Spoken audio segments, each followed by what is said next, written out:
Hello again, I'm Doug Smith, and welcome to the 9 October 2015 edition of Portsmouth This Week, the voice of Portsmouth Town Hall. Our guests today are Gary Crosby, our town planner. Welcome back, Gary. You've been on several times before. Yep. And Galen McGovern, our new wastewater manager. Welcome, Galen. The topic today is going to be basically the wastewater management ordinance and plan. And I think to start, Gary, we've talked about this a couple times on the show here, but I wonder if you could just give us a quick summary of how we got to where we are today. Sure, I'd be happy to. This really goes back to the turn of the century, if you will. From 2000 on through 2010, we went through this period where we had quite a bit of grant money from DEM to do wastewater planning. We actually produced a couple of plans, sent them up to DEM. There was a water quality report called a TMDL, which encouraged us to complete a comprehensive wastewater management strategy. We did a study to try and figure out what it cost to put in sewers, the Woodard and Kern report, but we really didn't ever put together any kind of a comprehensive wastewater strategy. It was kind of all over the place. And so, ultimately, in November of 2010, we were sent a notice of violation from DEM for contaminated stormwater coming out of our storm drains. And the two things that DEM asked us to, or ordered us to do, one was to complete comprehensive wastewater management planning, i.e. a wastewater plan and an ordinance, and the other was, of course, to proceed to install sewers in Island Park and Portsmouth Park. We hired it's been the policy of the town councils for quite some time that we're not going to do sewers. We hired a lawyer, an environmental lawyer, Jerry Petros, to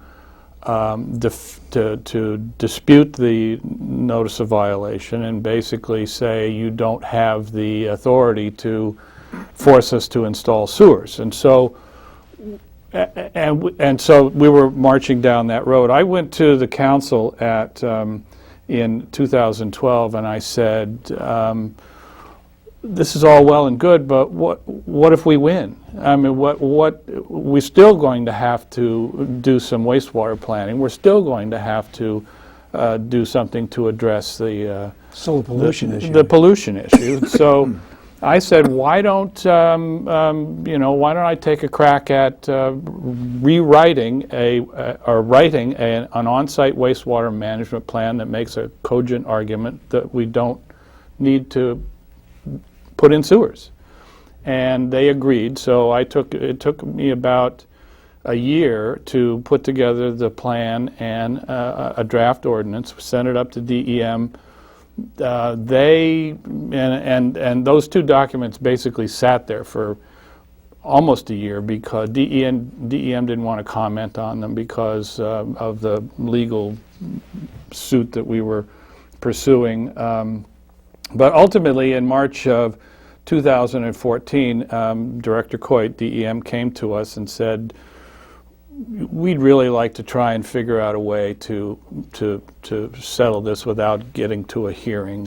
Can we start down that road? And we said, sure, we'd be happy to. And so the basis of those discussions was the plan and the ordinance that I had produced, and that ultimately ended up in October of 2014 with us signing a memorandum of agreement. They basically said, if you provide us with a plan and an ordinance that says such and such and such and such, that we will agree to stay the notice of violation for 10 years. And so it was my job to get that language into the ordinance, which we did, and it was ultimately approved by our town council and DEM just a couple of weeks ago. So we're off and running. Up and running 15 years later. Yeah, right. I've been eating and sleeping this for years and years. I bet you have. I'm very pleased that we've come to a conclusion. Yeah, it sounds like we're in the right place, and we have a new wastewater manager, Galen McGovern. Galen, could you talk a little bit about your background and how you come to be our wastewater manager? Sure. Well, first of all, Gary did all the hard work, right? I have the easy job. But my background, I've really been in water and wastewater for, I would say, over 20 years. I have a degree in biology, and then I went to URI and got a master's degree in environmental science, groundwater, water pollution. Worked for the state for a number of years, worked consulting, and actually started some of these wastewater programs in other towns in southern Rhode Island, Charlestown, South Kingstown, Block Island, in the early 2000s. So I was out of work. I saw the job. I applied, and well, it sounds like you're really well qualified for the job. So I think so. I think I have the perfect background for the job. So it's not all technical. You know, some of it's educating the residents about what's going on. It's managing the program. Yeah.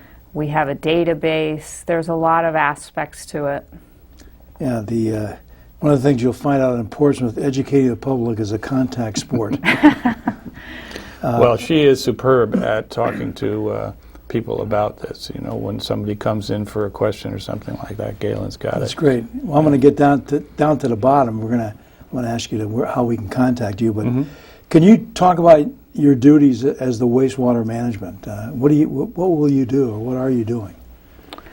Well, really, a lot of what I've been doing so far is just getting the program up and running. Like I said, we have a database. We had to create an inspection form, letters to the public. Right. So a lot of startup work. But day to day now, people are going to be turning in inspection results, a lot of phone calls, a lot of questions. If there's some sort of problem or issue, I will go out in the field and check on things. But it's really, right now, it's just managing what's going on. And we've also created a list of over 25 inspectors. So that's just registering them, making sure they have the right qualifications, having insurance. Sounds like you've been pretty busy the last couple of months here. Well, it's good. It's good I started before the ordinance passed, so we could get organized. I think we're doing well so far. Well, the main feature of the ordinance is this inspection program. We have to have every system in the town of Portsmouth inspected. By 2022, we have to have all of the systems in Island Park and Portsmouth Park inspected by July of 2017. So that's been her core job, is getting this inspection program started. You know, we've identified neighborhoods or groups of homes to start sending out the letters to, and just getting that inspection program up and running. Yeah, but the bottom line is every resident in Portsmouth Yes, is going to be affected by this new ordinance. absolutely. The wastewater management district is the entire town. That's correct. So this letter, this notification you're sending out, you say you're starting first with Island Park and Portsmouth Park. Why those areas specifically? Well, I can answer that question by what's a story about that bank robber, Willie Sutton, saying... Because that's where the money is? Because that's where the money is. We're starting in Portsmouth Park and Island Park because that's where the problem is. That's the highest density of wastewater, on-site wastewater treatments. That's where the shellfish beds are closed. That's where the highest percentage of cesspools are. That's where I personally have taken samples of contaminated stormwater out of the drains, and so that's where we're starting. Yeah. Okay. Well, let me give you a couple examples. We've Okay. already had a couple phone calls that are very interesting. One person that called, these are both from Island Park because the first maintenance inspections, as Gary said, start there. One person had not had their system pumped out. They installed a new system in the mid-'80s, have not pumped it out since they installed it. So that's not good. You know, you have to maintain like anything. It's like changing the oil in your car or... I guess a lot of people think throwing a little Red X into the toilets. Yeah, we had another one. The fellow said, "I've had a cesspool for 30 years and never pumped it, and works just fine. Why should I have to do this?" You know, and so. So those are just two examples of, you know, why this is needed. Really. I think that's part of your education program. So you sent out notices to how many people so far? Well, we sent out the first batch of letters, 125 to the, you know, select neighborhood in Island Park. So those residents are required to have their system inspected. It's the first maintenance inspection, and as part of that, they have to have a pump out. So I'm summarizing the ordinance a little bit now. After you have your first maintenance inspection, if you have a conventional or a regular septic system, you won't have to do it again for 5 years. Okay. If you have a cesspool, you have to do it more frequently until the cesspool comes out every 2 years with a pump out. And now even in Portsmouth, there's probably 10 holding tanks. So those have to get inspected after this initial inspection annually with a pump out. Yeah. Would those be businesses or? I don't think they're businesses, they're residents. Okay. Yeah. So that's part of the ordinance where if you have a cesspool, by 2025, all the cesspools in town will have to be upgraded to septic systems. Yeah. You know, one of the problems here, I think, is you don't generally you don't see the pollution. You know, it's there. Right. It's polluting the groundwater, which goes into the ocean, but you don't see it. And I think that's one of the education things you have to use to explain how this thing works, what it's doing. It's polluting the local waters. Yes, we have Fall River too, but the point is this is local point. Well, that's right. The fundamental problem is that we have cesspools which don't treat wastewater. All it really does is dispose of it. There's no treatment that takes place, so that wastewater gets into the groundwater, which then leaks into our storm drain system, or gets into our storm drain system, and then we discharge it. And so that, you know, as far as we're concerned, getting rid of cesspools is key to making that work. And I think that's statewide, isn't it? Yes. That you have to get rid of cesspools. The state has just changed their law to include point of sale. Within 12 months, all cesspools have to be replaced within 12 months of point of sale, and so we put that into our ordinance to mimic state law. And then of course they have the Cesspool Phase-Out Act, which is all cesspools within 200 feet of the shore. Yeah. So are supposed to be out by 2014. Right. So they're supposed 2014 was last year. That was almost a couple years ago now. Yeah. But I think that's really interesting what you're saying. You can't see the pollution, but if you look at some of the data that Gary sampled from these storm drains, you can see it that way. But I know what you mean. Visually, you don't see it, except the shell fishing areas are closed, and you know, swimming might be a little precarious in some of those areas. Exactly. Yeah, we did a couple polar dives out there. Luckily, it was so cold that I think all the bacteria died as soon as they hit the water. Indeed. Do we know how many septic systems and cesspools we have in Portsmouth? It's hard to tell. We don't have any direct documentation of that. We believe there's a proxy number which we could use, which is the number of dwelling units minus multi-family units and so forth. But we believe that there's about 6,400 on-site wastewater treatment systems in the town of Portsmouth, 850 of those in Island Park and Portsmouth Park. And again, there's no real, we will have, once our inspection program is, we will know everything about every system in town, but we believe, based on the records that we have, that town, in Island Park and Portsmouth Park, about 58% of the systems in there, it may be a little bit less now because there's been quite a bit of activity, people replacing systems, are cesspools, 58% cesspools.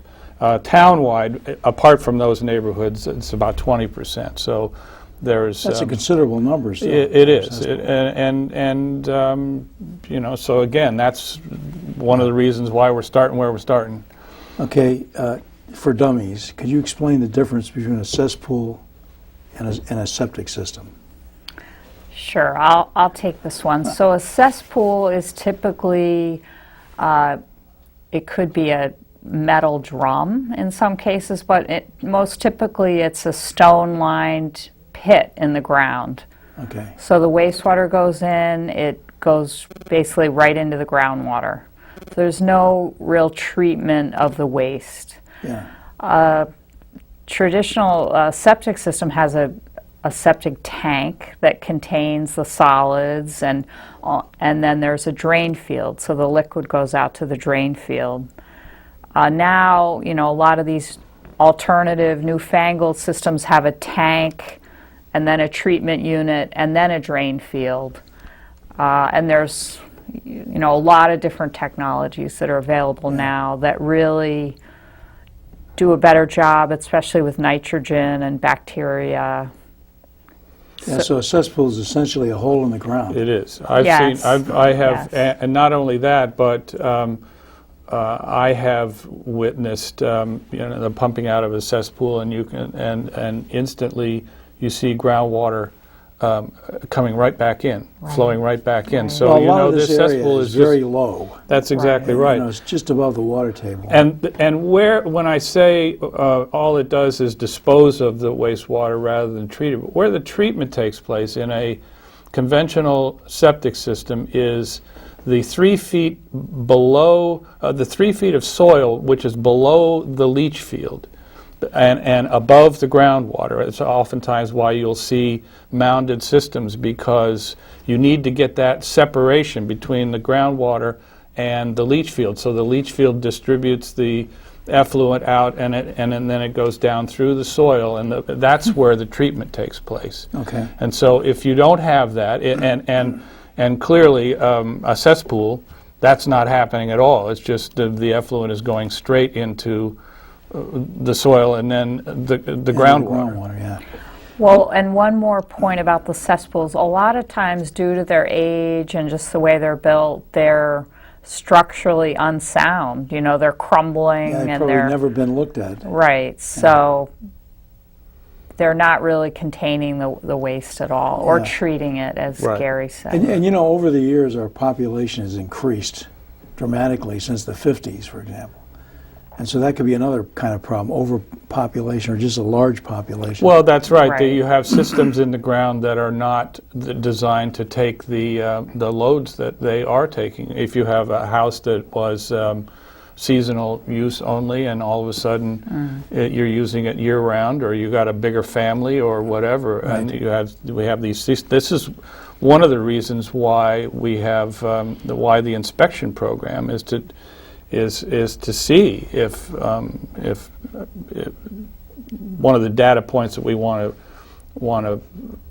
to collect is it matching up with the load. Yeah, how many people in the house? And Well, how and many people in the the house, right? saving grace for these dense neighborhoods like Island Park and Portsmouth Park is they're on public water.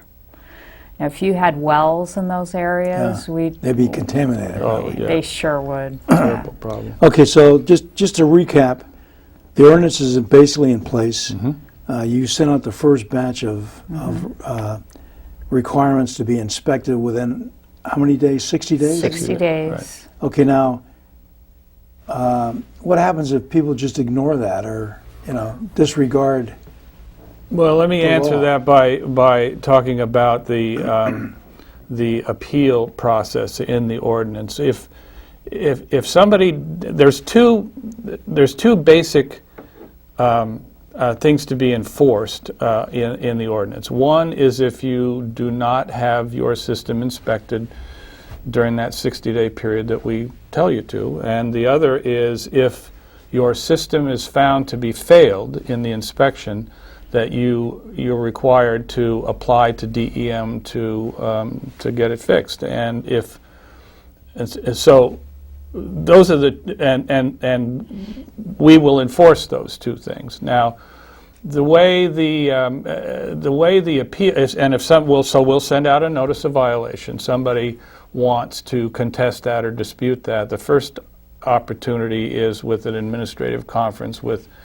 Galen and perhaps myself and town administrator, building inspector, all the Right. people that could make decisions about this sort of thing, and try and figure out why would you be not inspecting your system when why are you disputing this, and see if we can't get that worked out. The second, if that doesn't work, then if somebody's appealing this notice of violation, they go in front of a wastewater appeals board that we have, a 5-member board, and make their case about why they don't think they have to inspect their system, or why they don't think they have to apply to DEM if their system is failing. And the wastewater appeals board will make a decision on that. If the homeowner still wants to appeal that decision, then it goes to district court. And district court doesn't substitute its judgment for the appeals board. All the district court does is look at the appeals board's decision and make sure that they made a legal decision. So ultimately, I mean, there is enforcement mechanism for us, but we don't think it's going to ever get that far. We think that this process that's set up is going to get compliance. I mean, Are there fines involved? yeah. There are provisions for fining in the ordinance. There are also provisions too, if somebody doesn't inspect their system, to hire an inspector to go out and do it. So. And then bill Send And them a bill, and then right. bill the homeowner. Right. Yeah. So I think it's we certainly hope that there's not a lot well, that's of this right. The stuff. whole thing is set up not to be adversarial. We're trying to accomplish something. Us and DEM and the homeowners are all trying to accomplish something together, which is clean up the water. Yeah. Now, would any of these cases, like you said, the district court, would anything be taken to our municipal court as we're developing that, or not? Perhaps, but I District think. court is Newport, I think. But as I said, district court. The way district court works is they're examining the decisions of the wastewater appeals board. So I think it's probably more appropriate to be in district court instead of the municipal court, which is just one judge for. Well, too, the ordinance states district court. Yeah, It and doesn't mention municipal court at all. And so. perhaps if the municipal court becomes, more robust over time, that it can happen here. We're not sure where that is right now. But Right. Yeah. And I'll be really, really surprised if it gets that far. Yeah. Well, I hope not. I mean, it's just that there's always resistance to change, as we know, and this is a change. It's going to cost people money. Yeah. What kind of assistance? We talked about a Portsmouth town set up that allowed people to get low-cost loans for some of this stuff. Is that still in place? That is still in place. We put that in place early on, primarily to help people who were subject to the state's Cespool Phase-Out Act. We knew that getting the plan and getting the ordinance approved by both us and DEM was going to be a time-consuming process, and it turned out to be. So we put in the locally funded financial assistance program a couple of years ago now, and the town has set aside money to loan out it at 2%, or no, I'm sorry, No, 5%, 5% interest rate. And the program is administered by Rhode Island Housing, but we fund this. So this has been in place for a couple of years now. And one of the features of, one of the benefits of having comprehensive wastewater management strategy is the plan and the ordinance is that when these are in place and DEM has approved them, we will be available for what's called the CISLIP program, which is it's a state clean water fund, funds that are available to loan out to homeowners, and that will be 1% loan money. So we have some steps to take to get the community, now that the plan has been approved, to get the community signed up for that program, and we're going to get that rolling as quickly as we can. Okay, now, how can people I'm sorry, go ahead. Well, there's one other program we're working on besides the CSLIP program he's mentioning that'll be 1% money.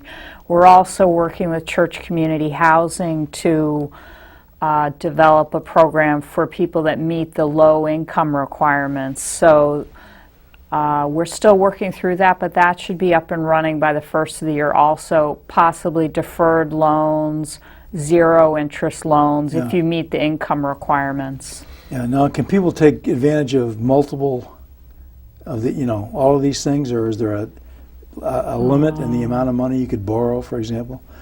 For some reason, it's not 25,000 is the town program. Okay. The For some reason, I thought CSLIP was 10,000, but maybe I'm wrong. no. More than that. It's 25 to Okay. 30. I mean, some of it depends on the type of system you need to install. But Yeah. We're getting close to being almost out of time, but I think people can. I know you can go on the town website and the ordinance and a lot of other information is available. Just click on the wastewater manager thing, I think. right. And there's a lot of data there. They can also people can also call you at the numbers we've provided on the screen there if they have questions. I would imagine, initially at least, people are going to have questions about this. Oh, yeah. And I think, so you guys can probably expect a few phone calls. But that's how you do business here, I'd also like to mention, if people want to find out a little bit more about this thing, taken right out of the pages, Dave, I don't know if you can get this, of the Newport Daily News this morning, there's an article, front page article about just all the stuff we've been talking about this morning. We're famous. So it's, can you get it, Dave? Our 15 There you minutes go. of That's fame. it, right there. Anyway, so we're kind of, this is very timely. I certainly appreciate you folks coming in, and I hope maybe in a year or so we can get you back and just to get some sense of how it's going. Yes. Galen, thank you for being a guest. thank you and for Gary, having thank you me. for coming back again. It's My been a pleasure. pleasure, and I think very educational for all of us. Good. Thank you. That's it for me, Doug Smith. We'll see you next time.